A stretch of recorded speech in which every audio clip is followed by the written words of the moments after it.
యుద్ధం ఆగింది. పైకి పరిస్థితి అంతా కూల్గానే కనిపిస్తున్నా తెర వెనుక రాజకీయం మాత్రం సెగలు కక్కుతోంది. మధ్యప్రాచ్యంలో ఇలానే ఉంది పరిస్థితి. మిడిల్ ఈస్ట్ సరికొత్త శక్తి సమీకరణాలకు వేదిక కాబోతోందా అంటే అవును అనే సమాధానమే వినిపిస్తోంది. అసలేం జరుగుతోంది? మధ్యప్రాచ్యం 2 గ్రూపులుగా విడిపోతుందా? కొత్త ప్రాంతీయ శక్తిగా ఇరాన్ ఎదుగుతుందా? మిడిల్ ఈస్ట్లో అమెరికా ప్రభావం ఎందుకు తగ్గుతోంది?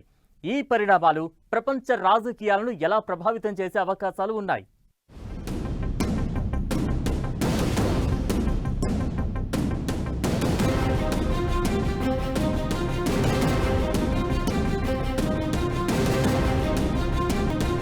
యుద్ధం ఆగింది, రాజకీయం మొదలైంది. మిడిల్ ఈస్ట్తో తెరపైకి కొత్త పొలిటికల్ ఈక్వేషన్స్. మధ్యప్రాచ్యం 2 గ్రూపులుగా విడిపోనుందా? ఎవరితో ఎవరు, ఎవరికి ఎవరు? గ్రూపులేంటి? గల్ఫ్ దేశాలు అమెరికాకు బై బై చెప్పేస్తాయా? అమెరికాపై గల్ఫ్ దేశాలకు నమ్మకం పోయిందా? శాంతి ఒప్పందంపై అమెరికా, ఇరాన్ సంతకాలు చేశాయి. ఈ డీల్ విషయంలో పాక్తో పాటు ఖతార్ మధ్యవర్తిత్వం వహించాయి. ఫైనల్ గా యుద్ధం ఆగింది. పశ్చిమాసియాతో పాటు ప్రపంచం కూడా నెమ్మదిగా నార్మల్ అవుతోంది. అయితే ఆగింది యుద్ధం మాత్రమే. రాజకీయం అంతకు మించి సెగలు కక్కుతుందా అంటే అవును అనే సమాధానమే వినిపిస్తోంది.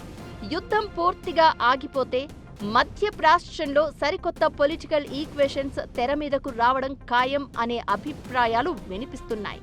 దీర్ఘకాలిక స్థిరత్వాన్ని పునరుద్ధరించేలా ఇరాన్తో కలిసి ప్రాంతీయ దేశాలు కొత్త భద్రతా వ్యవస్థను ఏర్పాటు చేసుకునే ప్రయత్నం చేస్తున్నాయన్న ఖతార్ ప్రధాని మాటలు ఇప్పుడు హాట్ టాపిక్ అవుతున్నాయి.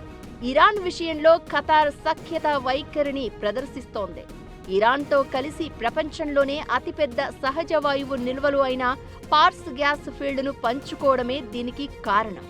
ఖతార్ దిగుమతులు, ఎగుమతులు అన్నీ హర్ముజ్ మీద ఆధారపడి ఉంటాయి. ఇకటు అమెరికా సెంట్రల్ కమాండ్కు కూడా ఖతార్ ఆతిథ్యమిస్తోంది. ఈ ప్రత్యేక పరిస్థితుల మధ్య పశ్చిమాసియా సంక్షోభంలో ఖతార్ కీలక మధ్యవర్తిగా ఎదిగింది.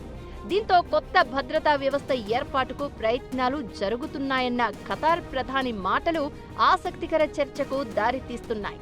పశ్చిమాసియా యుద్ధానికి పూర్తిగా ఫుల్ స్టాప్ పడిన తర్వాత ప్రాంతీయ భద్రతా వ్యవస్థ పూర్తిగా మారే అవకాశం ఉందనే అభిప్రాయాలు వినిపిస్తున్నాయి.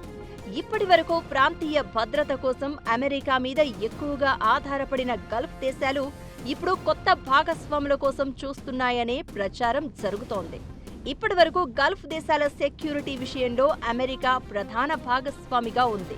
దీంతో ఇరాన్ను ఆ దేశాలు ప్రధాన ముప్పుగా చూసేవి. కట్ చేస్తే అరబ్ స్ప్రింగ్ అంటే నార్త్ ఆఫ్రికా, మధ్య ప్రాచ్య దేశాల్లో నిరసనలు మొదలైన తర్వాత భద్రతపై అమెరికా ఆసక్తి తగ్గించిందని, చైనాను ఎదుర్కొనేందుకు ఇండో పసిఫిక్ ప్రాంతంపై ఎక్కువ దృష్టి పెట్టిందనే అనుమానం గల్ఫ్ దేశాల్లో గత కొంతకాలంగా వినిపిస్తోంది. అయితే అమెరికా అధ్యక్షుడిగా ట్రంప్ రెండోసారి బాధ్యతలు తీసుకున్న తర్వాత ఆ సందేహాలు కాస్త తగ్గినట్లు అనిపించినా పశ్చిమాసియా యుద్ధం తర్వాత మళ్లీ కొత్త చర్చ తెర మీదకు వచ్చింది. ఆపరేషన్ ఎపిక్ ఫ్యూరీకి కౌంటర్గా గల్ఫ్ దేశాల్లోని అమెరికా స్థావరాలు, ఆయుధ సామగ్రి మీద ఇరాన్ దాడులకు దిగింది. గల్ఫ్ దేశాలు చాలా వరకు నష్టపోయాయి. దీంతో తమ భద్రతను అమెరికా ఆశించిన స్థాయిలో కాపాడలేకపోయిందని కొందరు గల్ఫ్ నేతలు ఓపెన్ గానే విమర్శించారు. అమెరికా విషయంలో గల్ఫ్ దేశాలు అసంతృప్తిగా కనిపిస్తున్న వేళ ది వాల్ స్ట్రీట్ జర్నల్ కథనం మరింత కలకలం క్రియేట్ చేసింది. ఇరాన్ దాడుల్లో బహ్రెయిన్లోని తమ స్థావరం దెబ్బతినడంతో కువైట్, సౌదీ అరేబియాలో సైనిక ఉనికిని తగ్గించి కొన్ని కార్యకలాపాలను ఇజ్రాయెల్కు మార్చే అంశాన్ని అమెరికా పరిశీలిస్తుందనే ప్రచారం గల్ఫ్ దేశాల్లో మరింత అసంతృప్తి రేపాయి.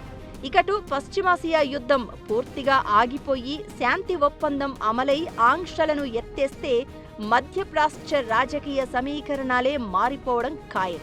తన చమురు, సహజ వాయువును ఇరాన్ స్వేచ్ఛగా ప్రపంచ మార్కెట్కు విక్రయించగలదు.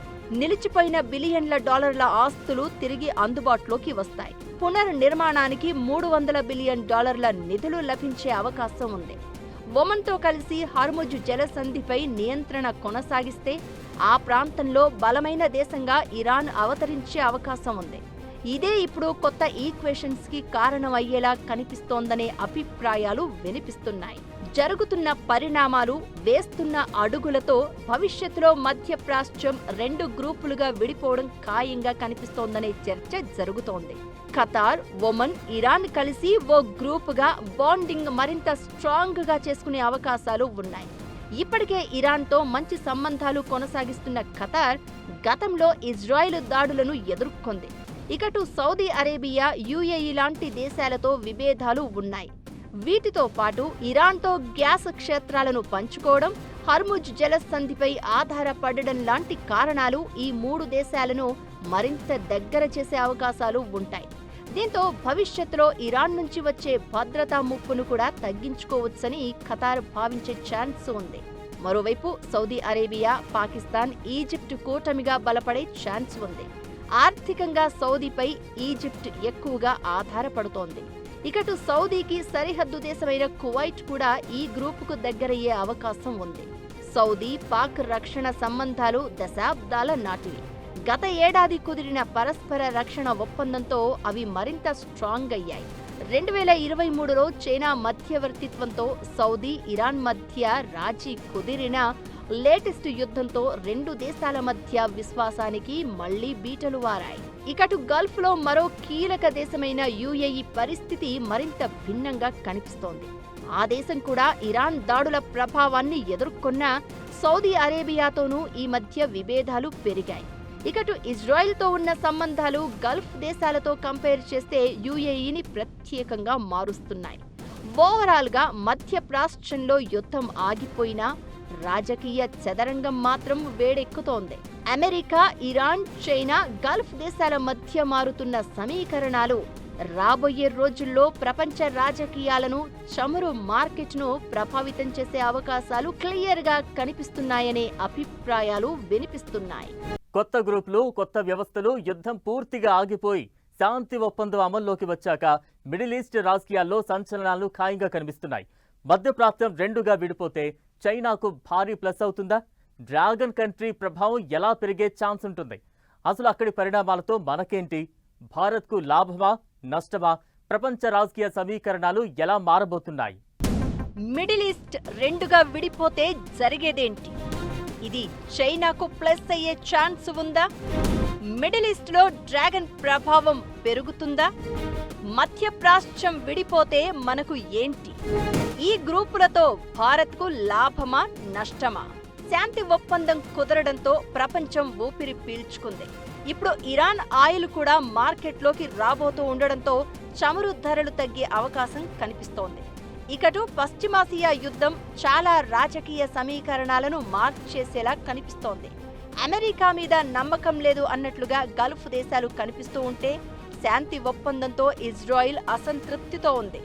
నిజానికి పశ్చిమాసియా యుద్ధం ఆగిపోవాలని ప్రపంచం అంతా కోరుకుంటే దాన్ని బహిరంగంగా స్వాగతించని ఒకే ఒక్క దేశం ఇజ్రాయెల్. ఈ డీల్ ఆపేందుకు ప్రయత్నాలు చాలానే చేసినట్లు కనిపించింది ఇజ్రాయెల్. చర్చలు అనుకున్న ప్రతిసారి దాడులకు విరుచుకుపడడం, ఇరాన్కు కోపం తెప్పించడం, ఇవే పరిణామాలు కనిపించాయి. కట్ చేస్తే ఇప్పుడు ఎలాగోలా ఒప్పందం కుదిరింది. దీంతో ఇజ్రాయెల్ హ్యాపీగా కనిపించడం లేదు. యుద్ధం ద్వారా తాము సాధించాలనుకున్న ప్రధాన లక్ష్యాల్లో చాలా వరకు నెరవేరలేదని ఇజ్రాయెల్ భావిస్తున్నట్లుగా కనిపిస్తోంది. పశ్చిమాసియా యుద్ధం అమెరికాతో ఇజ్రాయెల్ సంబంధాల విషయంలో చీలిక తీసుకువచ్చినా ఆశ్చర్యపోవాల్సిన అవసరం లేదనే అభిప్రాయాలు నిపుణుల నుంచి వినిపిస్తున్నాయి. అమెరికా విషయంలో అసంతృప్తితో ఉన్న అగ్రరాజ్యంతో గల్ఫ్ దేశాలు పూర్తిగా తెంచేసుకునే పరిస్థితి లేదు. ఇప్పుడు అమెరికాతో భద్రతా సంబంధాలు కొనసాగించినా ఆల్టర్నేటివ్ కోసం అన్వేషించే అవకాశాలు క్లియర్గా కనిపిస్తున్నాయి. భవిష్యత్తులో దాడులను నివారించేందుకు ఇరాన్తో కూడా కొన్ని భద్రతా ఒప్పందాలు చేసుకునే ప్రయత్నం చేస్తాయి అనడంలో ఎలాంటి అనుమానం లేదు అనే అభిప్రాయాలు వినిపిస్తున్నాయి. భద్రతా వ్యవస్థల్లో భాగంగా మిడిల్ ఈస్ట్ దేశాలు గ్రూపులుగా విడిపోతే ఆ పరిణామాలు చైనాకు ఆర్థికంగా, దౌత్యపరంగా లాభం తీసుకువచ్చే అవకాశాలు ఎక్కువగా కనిపిస్తున్నాయి. గ్రూపులుగా విడిపోతే గల్ఫ్ దేశాలు చైనా వైపు చూసే ఛాన్స్ ఉంటుంది. ఇది చైనా మల్టీపోలార్ వరల్డ్ వ్యూహానికి సాయంగా నిలిచే ఛాన్స్ ఉంది.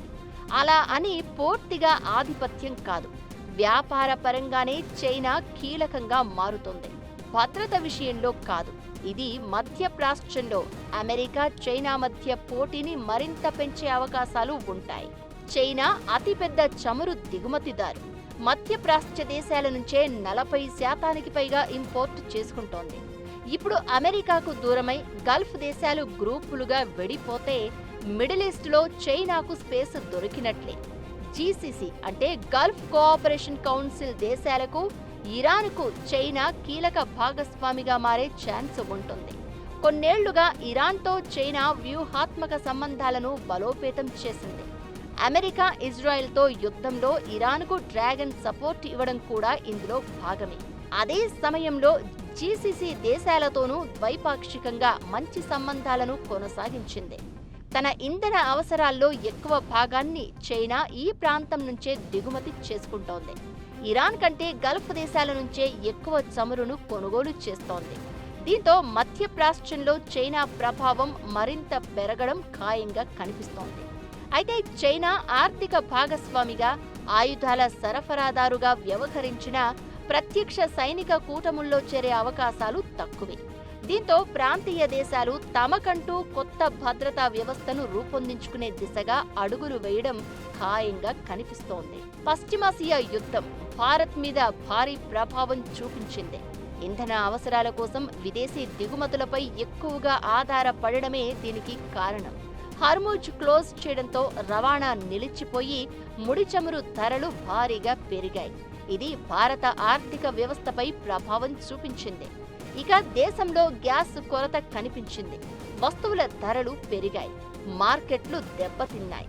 ప్రస్తుతం అమెరికా ఇరాన్ శాంతి ఒప్పందం భారత్కు ప్రయోజనకరంగా మారింది.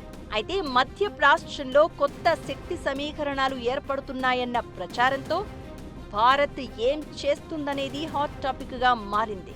అన్ని గ్రూపులతో బ్యాలెన్స్డ్గా సంబంధాలు కొనసాగిస్తూ ఏ ఒక్క శిబిరానికి బహిరంగంగా మద్దతు ఇవ్వకుండా తన సంప్రదాయ విదేశాంగ విధానాన్ని భారత్ మరింత జాగ్రత్తగా అమలు చేయాల్సిన అవసరం ఉంది అనే అభిప్రాయాలు వినిపిస్తున్నాయి.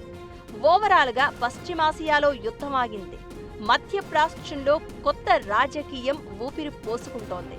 మరి ఇది ఎలాంటి పరిణామాలకు దారితీస్తుంది? ప్రపంచాన్ని ఎలాంటి మలుపు తిప్పుతుందనేది హాట్ టాపిక్గా మారింది.